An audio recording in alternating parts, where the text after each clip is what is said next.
So ayun, okay, KJX, kumusta kayong lahat? Nakita niyo yung post natin kahapon. Ito, pakita ko lang sa inyo itong trade natin. So far, nag-open ulit ako ng position mga kapatid.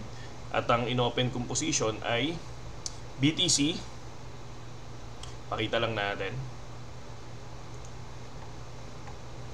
Hindi to financial advice ha mga idol ha. So far negative tayo ngayon for ETH and BTC.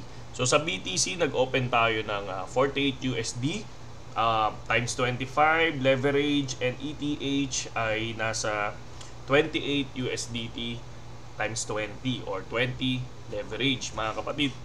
No? So far bakit ako nag short muna, no?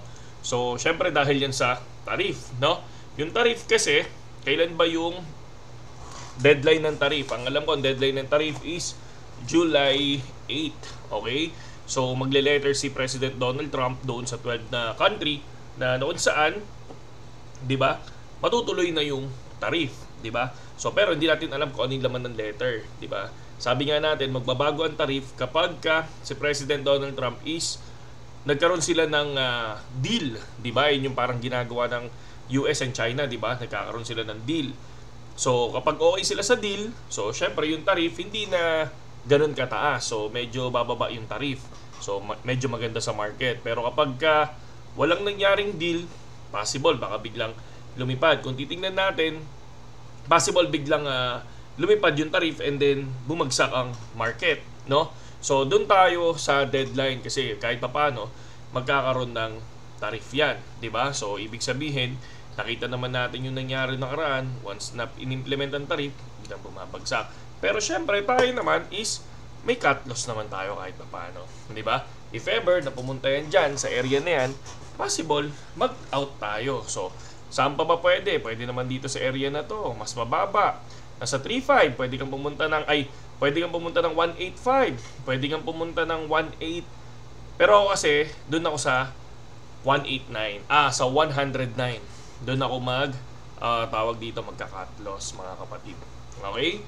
So next, kung tinitingnan naman natin yan, Toncoin partnership with UAE, no, to offer 10 years golden visa to Ton stakers. Okay? Sa mga nag-stake daw ng Ton, no? So, ayan yung maganda sa Dubai, no? I think Dubai lang siya. Ay sa UAE lang siya, no? So, kapag naka-stake ka ng Ton sa UAE, ayan, no? To offer 10-year golden visa to Ton stakers, no? Kapag ikaw Ton stakers, no?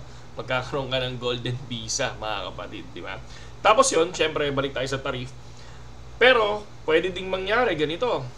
Syempre, una, magle-letter na, okay, simula sa July 9, tuloy na yung tariff. Tapos pero, may number 2.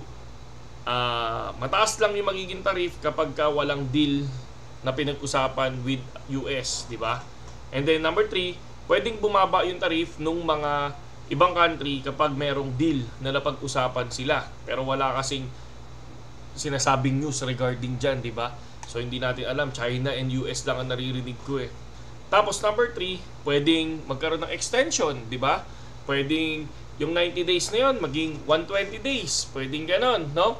Kaya hindi natin masabi kung ano yung possible na mangyayari by July 9. Ako naman, ang ginawa ko, dahil tariff pa rin pinag-usapan, mag-short muna ako. And then first TP ko, if ever na bumaba, is 107.2. And next TP is 106.2. And next TP is 105.2. So, yan yung ating ginawa. So, ako sa akin, yan yung ginawa ko. So, ito, Vitalik says, the carbon footprint from flying to crypto event is a fair trade off to keep the space globally. Hindi ko maintindihan to. Ano yung carbon footprint? No? Na sabi niya, okay naman daw to.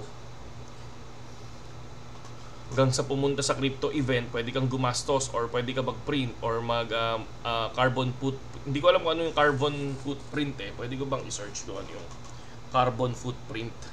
Kayo, ano ba yung carbon footprint? Footprint.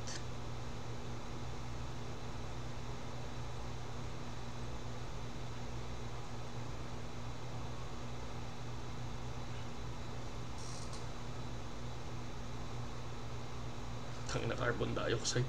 So, hindi ko alam, no? Siguro sa aeroplano yan. Hindi ko alam, ha? Hindi ko alam kung ano yan. So, sabi nila, basta daw, syempre, ang crypto is maganda daw pag nasa buong mundo, no? Kilala na sa buong mundo, ginagamit ng buong mundo. Yun yung sinasabi ni Vitalik, no? So, and then, kung titingnan naman natin, dito, ETH, no? Sabi nila, holding 2,500 is bullish, no? Let's see, Ethereum can continue from here. Sabi nila, possible daw na ang Ethereum, nasan tayo? Ethereum, okay. Pag pumunta ka doon ng Ethereum, ito yung kahapon, isang araw natin to, kahapon natin. Basta pumunta ng 2.5, yan yung sinabi ko dyan eh. Pero ngayon, sabi daw nila, ang Ethereum daw ay possible daw magkaroon ng rally, no? Possible daw magkaroon ng rally, lumipad hanggang 2,800. Lumipad hanggang 2,800. Ito ba to? Lumipad hanggang 2,800. Tapos mag-drop daw hanggang 650. And then biglang lilipad daw yan ng 3,000. Saan yan? 3,200. Tapos mag-drop ulit ng 3,000. Tapos lumipad daw ng 3.5. Parang yun yung sinasabi nila, mga kapatid, no? So, ano bang thinking? Ako, tulad ng sinabi ko, ang tawag dito, ang support, ang resistance ko ay nakay 2.5. Dito kay 2.5. 2.550. And then ang short ko ay 2.520. Kumbaga parang to. Kumbaga sinasabi natin na baka bumaba muna to.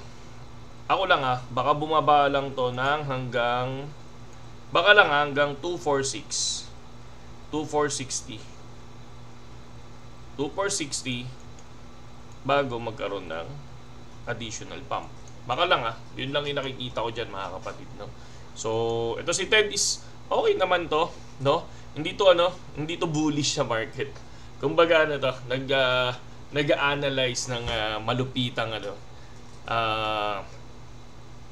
malupitang news. Pero ito, yung mga to, Crypto Rover, wala kang ibang makikita dito kundi puro incoming, lahat na yan, bullish. Ito din, si Carl Moon, puro bullish to, no? Talagang wala kang ibang maririnig dyan kundi bullish talaga, no? Ayan, time to pump Donald Trump. So, di natin alam kung ano ba ibig sabihin niya kasi kapag napakadaming good news kasi sa Twitter, bumababa. Kaya tingnan nyo, di ba? Ilang beses tayo nag-short, okay naman yung short natin. Di ba? Ilang beses. So ngayon, yun yung aking insight for BTC. Kaya syempre, kaya tulad ng sinabi ko, hindi siya financial advice, pero yun yung nakikita ko lang dahil doon sa tarif ni President Donald Trump. Napakadaming bullish ngayon. So titingnan ko kung hanggang saan yung pagiging bullish ng mga tropa. Di ba? So ako, basta ma-break ang 112, ayan, siguro makikita na natin si 114. Pag na-break si 114, baka makita natin si 120. Stop ako doon sa 120 and then bahala na kung anong mangyayari sa crypto kung dilipad ba ng 140. Kasi lahat naman sila, sabi ko nga sa inyo kahapon, kinuha nila yung 140 doon sa cup and handle. Cup and handle, kinuha nila yon kung gaano kalalim yung cup hanggang doon sa resistance, tapos inangat nila, doon nila nakuha yung 140. Ako, 120, 115 and 120. So, yun yung pinaka nakikita ko lang. Pero, possible, baka pwede nang bumaba.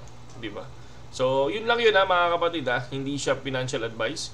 May sarili-sarili tayong technical analysis. Tulad ng sinabi ko, magkaiba yung nagsimula ng 2022, no, na nakabili ng 2022, nung nag-drop yan ng 15,000, 20,000, 30,000. No, kaysa ngayon, na bumili ka ng 100,000.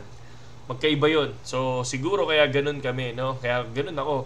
Kaya sinasabi ko na high risk na ngayon kasi nasa 100,000 na si BTC. Pero syempre, tulad ng sinabi ko, pag nag-cut rate at natupad naman yung cut rate sa September, baka makita natin yung sinasabi nyo. Pero if ever na siguro September ang presyo pa rin ni BTC nasa 100 pa rin tayo, 107, 106. Siguro para sa akin pag nagka-trade hanggang 120 lang. Tapos baka mag-bear market na. 'Di ba? So yun lang mga kapatid, at saludo sa inyong lahat. Sa mga gustong pumasok sa Telegram natin, nandiyan lang naman yung link sa description mga idol, no? Saludo.